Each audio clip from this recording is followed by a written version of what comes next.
बिस्मिल्लाहिर्रहमानिर्रहीम। अस्सलाम वालेकुम लेडीज़ एंड जेंटलमैन, तमाम अपने व्यूवर्स को और देखने वालों को अस्सलाम वालेकुम और उम्मीद करती हूँ आप सब खैरियत से होंगे। इस वीक के लेक्चर के साथ एक दफ़ा फिर आपके सामने हाजिर हूँ और आज का दिन 10th मई है, 10th मई 2026 और आज का दिन पूरी दुनिया में माओ का दिन के तौर पे मनाया जा रहा है। और अक्सर लोगों को मैंने ये कहते सुना है कि माँ का कोई दिन नहीं होता, हर दिन माँ का होता है। बेशक हर दिन माँ का होता है, बट इस डे को सेलिब्रेट करने का पर्पज़ ये होता है कि हम रिकॉल करें, हम अपनी असेसमेंट करें, हम अपना मुहासबा करें कि आया जो माँ का के हकूक़ हैं, हम पूरा साल उनको जो साल गुज़र चुका है, क्या हमने उसमें अपनी माँ को खुश रखा, हमने उनका एहसास किया, आया हमने उनके हकूक़ अदा किए, नहीं किए।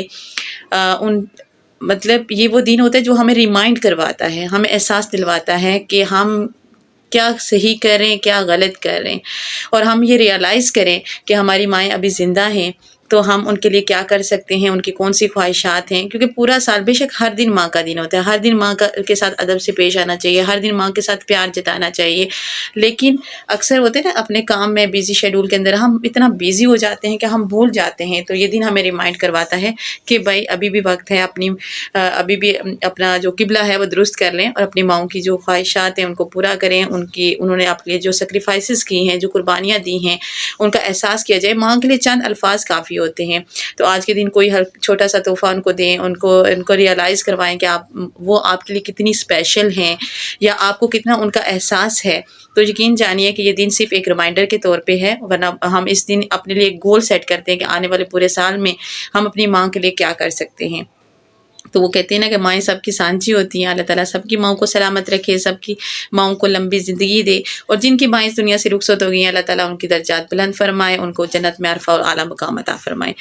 बैक टू द टॉपिक, हमने लास्ट यहाँ से सिलसिला तोड़ा था, हम बात कर रहे थे किचन के हवाले से, किचन में यूज़ होने वाले डिफरेंट यूटेंसिल्स के हवाले से, वहीं से सिलसिले को आगे बढ़ाते हैं और आज सबसे पहले जिस यूटेंसिल की बात करने जा रही हूँ वो है ग्रिडल। ग्रिडल कहते हैं रोटी बनाने के लिए हम जो तवा यूज़ करते हैं उसको इंग्लिश में जो है वो ग्रिडल कहा जाता है। नेक्स्ट जो मेरे पास यूटेंसिल जिसकी मैं बात करूंगी वो होता है, वो यूज़ होता है ज़्यादातर रमज़ान के अंदर, वैसे भी यूज़ होता है लेकिन रमज़ान में हर घर में यूज़ होती है कढ़ाई, जिसके अंदर पकौड़ों को फ्राई किया जाता है। सो कढ़ाई को इंग्लिश में बोलते हैं वॉक, VOK, वॉक, ये इसकी प्रोनाउंसिएशन है। इस कढ़ाई को इंग्लिश में वॉक कहते हैं। देन अभी गर्मियों का मौसम चल रहा है और गर्मियों के मौसम में हर घर के अंदर कोशिश होती है कि गर्मी में जो है वो लीमू का जूस जो होता है, जिसको स्कंजीबीन और इंग्लिश में लेमनाइड कहते हैं, वो बना के पिया जाए। तो उसके लिए अक्सर हमें लीमू को निचोड़ना पड़ता है।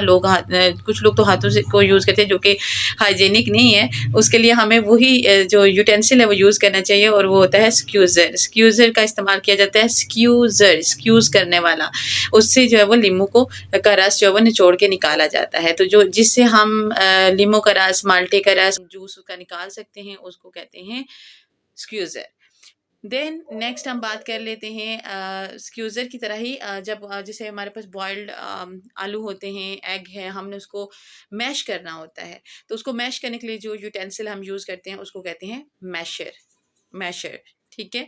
अच्छा, लास्ट लेक्चर के अंदर मैंने आपको बताया था कि चम्मच को स्पून कहते हैं, नाइफ छुरी को कहते हैं, इसके अलावा फॉर्क जो है वो कांटे को बोला जाता है। जब हम टेबल सेट करते हैं, ठीक है, अगर रूटीन में ना भी सही, लेकिन जब हमारे घर गेस्ट आ रहे होते हैं तो हम डाइनिंग टेबल सेट कर रहे होते हैं, तो दैट टाइम हम हर प्लेट के साथ हम जो है वो तीनों चीज़ें यानी कि नाइफ, फॉर्क एंड स्पून तीनों प्लेस कर रहे होते हैं, ठीक है, रख रहे होते हैं। तो इन तीनों को कंबाइनली क्या बोला जाता है? दैट टाइम हम उसको अलग-अलग नहीं बोलेंगे, spoon and this is spoon and this is fork and this is knife. हम इन तीनों को कंबाइन करके बोलते हैं कटलरी। इनको गट्ठर बोला जाता है। सेट द कैटलरी यानी कि ये तीनों चीज़ें सेट कर दें टेबल के ऊपर। अच्छा, नेक्स्ट मैं आपसे बात कर लेती हूँ, किचन के अंदर जो और चीज़ यूज़ होती है वो होती हैं मसाला जात, ठीक है, खाना पकाने के लिए। मसालों को इंग्लिश में कहते हैं स्पाइसेस और मसालों को डालने के लिए जो बॉक्सेस यूज़ होते हैं उनको हम कहते हैं स्पाइस कंटेनर, ठीक है। वो प्लास्टिक के भी हो सकते हैं, मेटल के भी हो सकते हैं, वो ग्लास के भी हो सकते हैं, बट उनको हम जनरली बोलते हैं spice container.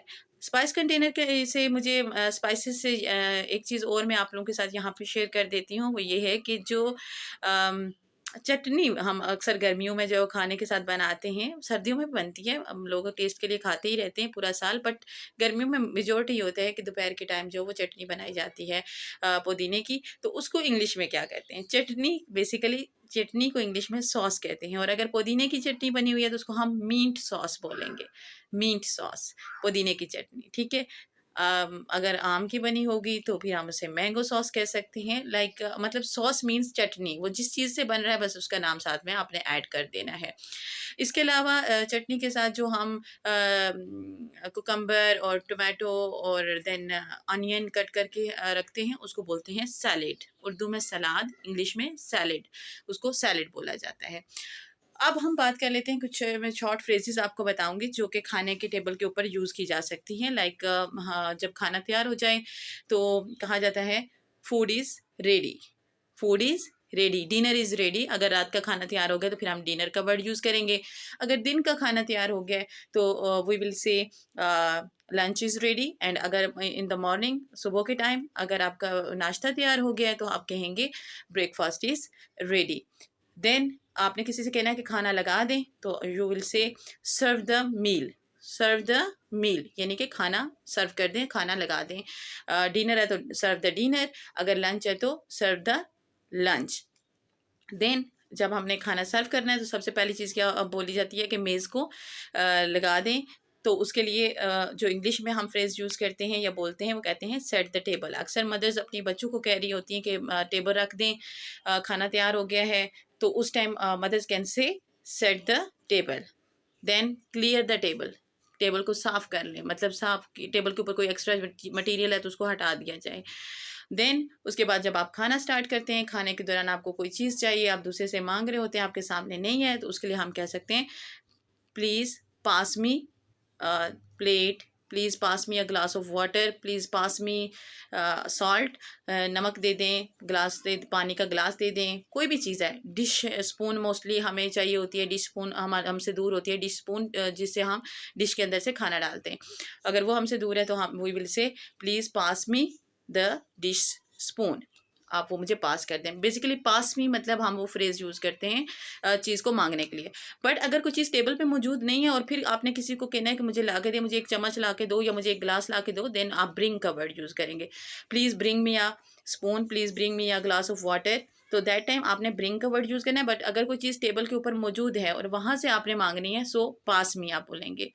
Pass me, please pass me salt, please pass me a glass of water, please pass me a spoon, please pass me a knife.